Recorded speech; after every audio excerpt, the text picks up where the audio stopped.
Soutenir l'économie durant la pandémie ne sont plus nécessaires et ont pris fin. Ensuite, les taux d'intérêt vont devoir the interest rates will have to go up to control inflation.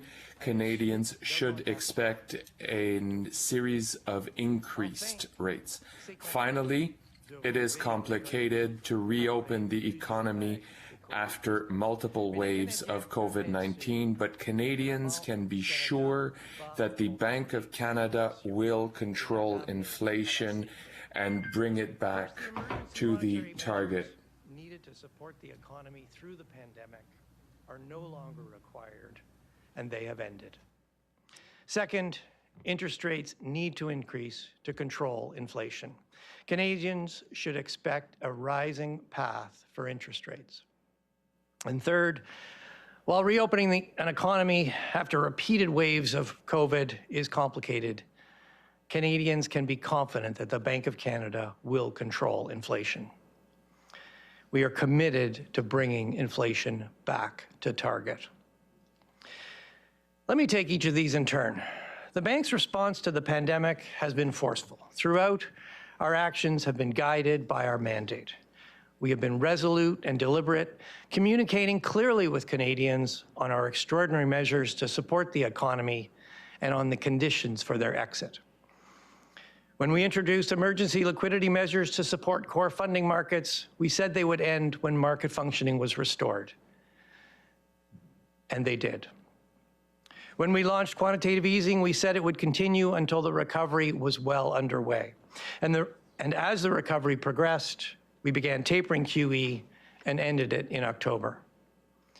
Today marks the final step in exiting from emergency policies. We said exceptional forward guidance would continue until slack was absorbed. With the strength of the recovery through the second half of 2021, the Governing Council now judges this condition has been met. As such, we are removing our commitment to hold our policy rate at its floor of 0.25%. Second, we want to clearly signal that we expect interest rates will need to increase. A lot of factors are contributing to the uncomfortably high inflation we are experiencing today, and many of these are global, and they reflect the unique circumstances of the pandemic. As the pandemic fades, conditions will normalize and inflation will come down. However, with Canadian labor markets tightening and evidence of capacity pressures increasing, Governing Council expects higher interest rates will be needed to bring inflation back to the 2% target. And finally, Canadians can be assured the Bank of Canada will control inflation. Prices for many goods and services are rising quickly, and this is making it harder for Canadians to make ends meet, particularly those on lower incomes. Prices for food, gasoline, and housing have all risen faster than usual. We expect inflation will remain close to 5% through the first half of 2022 and then move lower. There is some uncertainty about how quickly inflation will come down because we've never experienced a pandemic like this before. But Canadians can be assured that we will use our monetary policy tools to control inflation. Let me now turn to the economic outlook we've outlined in our monetary policy report. À l'échelle mondiale, la reprise est robuste, mais inégale. Les problèmes d'approvisionnement continuent d'être un obstacle. Avec la forte demande de biens et les prix plus élevés de l'énergie, ces problèmes ont fait monter l'inflation mondiale. En réaction, les attentes indiquent maintenant que la détente monétaire pourrait être réduite plus tôt et les conditions financières très accommodantes se sont resserrées. In Canada, growth in the second half of 2021 was even stronger than we had projected, and a wide range of measures now suggest economic slack is absorbed. With the rapid spread of the Omicron variant, first quarter growth is likely to be modest, but we expect the impact on our economy to be less severe than previous waves. We forecast annual economic growth will be 4% this year and about 3.5% in 2023. We're expecting consumer spending on services to rebound and business investment and exports to grow solidly. CPI inflation is currently well above our target range, and our core measures have edged up. Global supply chains, weather-related increases in agricultural prices, and high energy prices have put upward pressure on inflation in Canada, and that is expected to continue in the months ahead. These pressures should ease in the second half of 2022, and inflation should decline relatively quickly to around 3% by the end of the year. Further out, we expect demand will moderate and supply will increase as productivity improves. This will ease price pressures and bring inflation gradually back close to our 2% target over 2023 and 2024. Let me now say a few words about the Governing Council's deliberations. Of course, we discussed the impact of Omicron. Renewed restrictions and household caution about this highly infectious variant have temporarily slowed economic activity. Once again, high-contact service sectors have been hardest hit. But with many more Canadians getting infected in this wave, worker absences have been more widespread. Our high rates of vaccination and adaptability to restrictions should limit the downside risks of this wave. Governing Council also spent considerable time assessing the overall balance of demand and supply in the economy. In October, we projected the output gap would close sometime in the middle quarters of this year. While measuring the output gap is always uncertain, and pandemic-related distortions make assessing supply more complicated, a broad range of indicators clearly suggest economic slack has been absorbed more quickly than expected. Employment is above pre-pandemic levels, businesses are having a hard time filling job openings, and wage increases are picking up. Unevenness across sectors remains, but taking all the evidence together, the Governing Council judges the economy is now operating close to its capacity. We debated the most likely path for inflation. The resolution of global supply bottlenecks has important implications for inflation in Canada. There is some evidence that supply disruptions may have peaked, but the spread of Omicron is a new wild card, and that could further disrupt global supply chains. We also considered the potential for some reversal of the large price increases we've seen for goods. This would put downward pressure on inflation. This would bring inflation down more quickly than we forecast. Overall, we judge that the risks around our inflation projection are reasonably balanced. We also assessed more domestic sources of inflationary pressures. While global goods price inflation is expected to ease, the tightness in Canadian labor markets, rising house prices, and evident capacity pressures suggest that if demand continues to grow faster than supply, this will put upward pressure on inflation. We noted that measures of inflation expectations are broadly in line with our own forecast, with longer-term expectations remaining well anchored on the 2% target. We agreed it is paramount to ensure that higher near-term inflation expectations don't migrate into higher longer-term expectations and become embedded in ongoing inflation. Putting all this together, we concluded that consistent with our forecast, a rising path for interest rates will be required to moderate spending growth and bring inflation back to target. Of course, we discussed when to begin increasing our policy rate. Our approach to monetary policy throughout the pandemic has been deliberate, and we were mindful of the rapid spread of Omicron and the fact that it will dampen spending in the first quarter. So we decided to keep our policy rate unchanged today, to remove our commitment to hold it at its floor, and to signal that rates can be expected to increase going forward. As we indicated in our press release this morning, the timing and pace of those increases will be guided by the bank's commitment to achieving the 2% inflation target.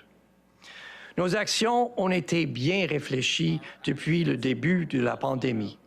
On sait aussi que le variant We also know that the Omicron variant will slow down spending in the first quarter, which is why we decided not to change the rate today, to end our commitment to maintain the rate at the floor rate, and indicating that rates should increase.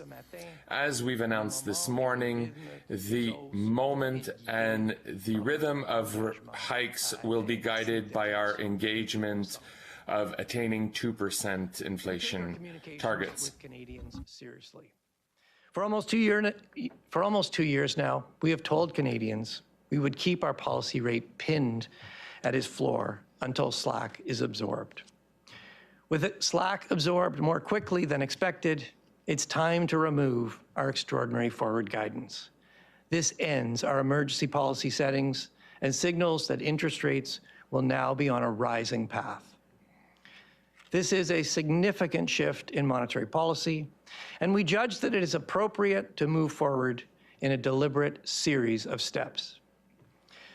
Let me say a final word about another important monetary policy tool, our balance sheet. The bank will keep its holdings of Government of Canada bonds on its balance sheet roughly constant, at least until we begin to raise the policy interest rate. At that time, we will consider exiting the reinvestment phase and reducing the size of our balance sheet by allowing maturing Government of Canada bonds to roll off. And as we've done in the past, before implementing changes to our balance sheet, we will provide more information on our plans. With that, Senior Deputy Governor Rogers and I will be pleased to take your questions. Merci beaucoup, Monsieur le Gouverneur. And we will go to questions now. We do have quite a long list of questioners, so I will ask everyone to please limit yourself to a single question so we can get to everybody who is on the list today. And I will also ask everyone to kindly make sure your line is muted. If you're not asking a question, you can do so by pressing *6, and unmute when it's your turn by pressing *6 again. Pour mettre votre ligne en mode discrétion, to put your line on mute, put *6, and to remove it, *6 again. If I've please state your name and affiliation. Et bien sûr, libre à vous de poser vos questions dans la langue officielle de votre choix. Please ask your questions in the official language of your choice. Gordon from Reuters. Yes, hello. Hi, Governor. Thanks for taking our questions, and welcome, Senior Deputy Governor. Some economists and members of the business community were surprised by the hold. One even called this a misstep. Can you explain why you decided to wait longer, especially as you're saying slack has been absorbed and inflation will be higher than you previously thought? Yes, and I'm going to, the Governing Council certainly had a full deliberation, and I'm going to also ask Senior Deputy Governor Rogers to give her perspective. Look, today we announced a significant shift in monetary policy. And the short answer to your question, Julie, is that we judged that it was appropriate to move forward in a deliberate series of steps. Today's decision is consistent with our deliberate approach we've taken throughout this pandemic, and it also reflects the fact that Omicron is weighing on the economy as we speak. From the start of this crisis, we've been resolute and deliberate. There's been a lot of uncertainty, and reopening the economy as the variant continues to reverberate through the economy and mutate has proven complicated. By being clear and deliberate, we're really trying to cut through the noise so that monetary policy is more of a source of confidence, and it's not another source of uncertainty. From the start of this pandemic, we've been very clear about the extraordinary measures we're taking to support the economy, and we've also been very clear about the conditions for exit. At the beginning of the crisis, we put in place emergency liquidity, and we indicated we'd remove that when market functioning improved, and we did that. When we launched quantitative easing, we indicated it would be in place until the recovery was well underway. As the recovery progressed, we began tapering QE, and we exited in October. Today, we're exiting the final piece of our extraordinary policy response. We're removing our exceptional forward guidance. We're signaling to Canadians that they can expect a rising path for interest rates. And we're also indicating that once we've increased our policy rate, we will consider shrinking our balance sheet. This is a significant shift in monetary policy, and we judged it was appropriate to move forward in a series of steps. As I said, we're also mindful that Omicron is weighing on the economy, and we are going to learn more about Omicron in the coming weeks. But as I said, Senior Deputy Governor Rogers was also around the table, so let me turn to her for her perspective. Thanks, Governor, and thanks, Julie, for the welcome. Let me first say how pleased I am to be here and how I look forward to future opportunities like this to speak with you. So, as the Governor said, there was a high level of consensus among the Council on the key indicators. Certainly, there was broad agreement that SLAC's absorbed, and that led us pretty easily to the decision that emergency measures like forward guidance were not needed anymore, and it was time to remove them.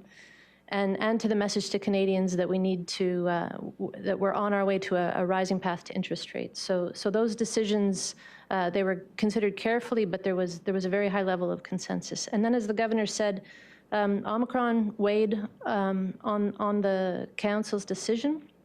From an economic perspective, this wave of the virus looks to be to have less severe economic impacts, owing in part to less severe health impacts. Certainly, this is credit in part to a high vaccination rate in Canada, but also to the adaptability of Canadians and Canadian businesses to the virus so far. Having said that, certainly we've seen an effect on economic activity in the first quarter, employee absenteeism and increased measures, and of course, understandably, consumer caution has weighed on activity. But as we said, we think that that effect will be shorter lived, and if that proves to be true, we think an economic rebound is around the corner. Okay, our next questioner will be Greg Quinn of Market News, followed by Paul Vieira from the Wall Street Journal. Greg? Good morning. The bank's inflation forecast for this year was raised today to 4.2%. In October, it was a prediction of 3.4%. In July, it was 2.4%. What is it that has made inflation so difficult to predict, and what gives you confidence that long-term expectations are going to stay in order? As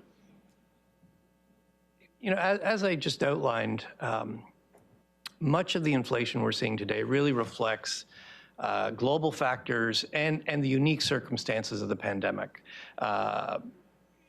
We've seen global supply chains are gummed up. There are all kinds of logistical problems. Combine that with the fact that households being unable to buy a lot of the services they want during the pandemic have shifted to goods. Goods need to be produced, they need to be transported.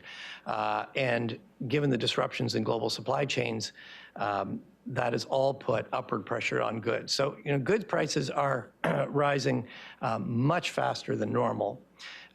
And that is largely the reason, together with rising energy prices and more recently rising agricultural prices, is really why inflation is well above our target. In chart 9 in our monetary policy report, we do a good job of decomposing that for you. Why are we confident that inflation is going to come back down? Well, we're starting to see some evidence that these global supply chain issues are starting to get resolved. If you look at shipping costs, if you look at port backlogs, they look to have peaked and in some cases coming down. Omicron is a new wild card. It is reverberating around the world. It could create some new problems. But as this pandemic recedes, two things should happen. One is households should be shifting away from goods back towards more services. That should relieve some of the demand pressure on goods. And these supply chain disruptions should get resolved and work their way through. We do think that's going to take some time. There are backlogs, and so we do think inflation is going to remain around 5% through the first half of this year. We then think it's going to come down fairly quickly through the second half of the year to about 3% by the end of the year. The other element is, as we've signaled, we expect to be raising interest rates, and that will dampen demand growth and ensure that domestic sources of inflation do not build up and inflation comes back to target. Thanks. We'll go to Paul Vieira now, followed by Eric Hertzberg of Bloomberg. Can you hear me? Yes, very well. Yes. Okay. Thank you. Governor Macklem, was Omicron the only reason the central bank decided to hold off on raising rates today? Because the outlook, the NPR has a rather bullish outlook on the economy. You said that slack is absorbed, and that there is a risk that higher inflation expectations get embedded into the economy. Can you please answer? Certainly, Omicron was a factor in our decision. We are mindful that Omicron is weighing on the economy as we speak. We have a pretty modest growth forecast for the first quarter. But as Senior Deputy Governor outlined, we are hopeful that Omicron is fairly short-lived. Certainly, there is some evidence coming out of public health that it may have peaked and is beginning to come down, and we're starting to see some restrictions removed. So we are expecting a fairly good rebound. Look, there is uncertainty about Omicron. We're going to learn more about the path of the virus in the coming weeks. We were mindful of that. But what I would stress really is that we announced a significant shift in monetary policy today. We have removed our exceptional forward guidance. We've signaled clearly to Canadians that they should expect a rising path for interest rates. And we've also indicated that once we raise rates, we will be considering quantitative tightening. That's a big shift, and consistent with our deliberate approach through this pandemic, we judged that it was appropriate to move forward in a series of steps. Thanks. We'll now go to Eric from Bloomberg, please. Hey, good afternoon, Governor, and welcome to Senior Deputy Governor. We have inflation here at 30-year high, at a three-decade high and still rising. Forecasts you released today show slack essentially absorbed, employment near full. Central bank credibility is a delicate thing. I'm just curious whether you could talk a little bit more about whether or not you believe not hiking interest rates in the context negatively impacts the bank's credibility.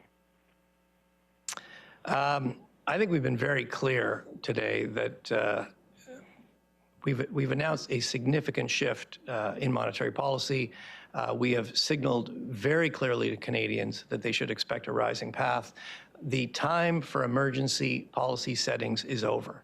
That really reflects the fact that, yes, inflation is uncomfortably high. We do expect inflation is going to come down fairly quickly in the second half of this year as the problems in global supply chains get resolved and the pandemic recedes. But we also see that, as you just indicated, slack is absorbed. And that means that we do need to bring demand growth in line with supply, and that requires a rising path for interest rates. When we look at inflation expectations, what we see is that near-term inflation expectations have gone up, And actually, those are very consistent with our own forecast. We are expecting inflation to remain around 5% through the first half of this year. But the other thing you see when you look at inflation expectations from surveys, from markets, medium and longer term inflation expectations remain well anchored on the target. And that, too, I think that reflects the confidence that Canadians have that we will bring inflation back to target. One thing I can tell you about our deliberations was that we all agreed it was paramount that we take action to ensure that this rise in near-term inflation expectations doesn't start to migrate to medium and long-term inflation expectations, because if that happens, it will become embedded in longer-run inflation expectations. And the best way to keep inflation expectations well anchored on our target is to get inflation back to target. Okay, next on my list, I have Jordan Press of Canadian Press, followed, et ensuite, il y aura une question du TVA. But Jordan first, please. Good morning, Governor and Senior Deputy Governor. My question has to do with looking at the labor market. In the NPR, while it shows a number of indicators have recovered, there are still quite a few that are still far below the recovery point. And I'm wondering how much that has affected maybe some of the decisions you are going to be making about the path for any rate hikes, and maybe what you want to tell those people who are maybe still long-term unemployed in this country about what your changes in monetary policy may mean for them. In our report, we have quite an extensive discussion of labor market indicators, and maybe I'll ask Senior Deputy Governor Rogers to say a few words about how that factored into our deliberations. Yeah, I think your point is a good one. I think if you're employed in the hard-to-distance sector, if you're sitting in a community that's reliant on tourism, it probably doesn't feel like the labor market's fully recovered. But as the governor said, and as you'll see in our report, we look at a broad range of indicators, and overall, what we observe is that employment participation rates are back up to near pre-pandemic levels. There's pressure on wages, and employers are having a hard time hiring employees for a high level of vacancies. So in total, those things say to us that the labor market is tightening and slack is absorbed. D'accord. Passons maintenant à Olivier Ferron-Boissé. Moving on to Olivier Ferron-Boissé from TVA. Yes, hello. I hope you can hear me. Yes, we can hear you. Great. So I understand that you're announcing the end of the emergency measures for the economy, and we're announcing rate hikes. Aren't you afraid that the fact of waiting before we increase the rate will not just make it worse for inflation, and the 2% would be even harder to attain? So the consequences of waiting, do you know what they represent? Today, we had a quite significant change in monetary policy. For almost 2 years now, we've indicated to Canadians that we were going to maintain the interest rates on the floor level. Now, today, we've removed our indication, our prospective indication. We've put an end to this exceptional perspective, and we are saying, we've indicated to Canadians that they can anticipate interest rate hikes. And I just want to emphasize that anticipating the hikes is not one hike and we're done. We are saying that there will probably need multiple. It's not automatic. We will make decisions for the interest rates at every meeting of the Governing Council, but the direction is clear. And I think that we know that Canadians are worried about inflation, and we want to reassure them that we are going to reverse inflation towards the 2% target.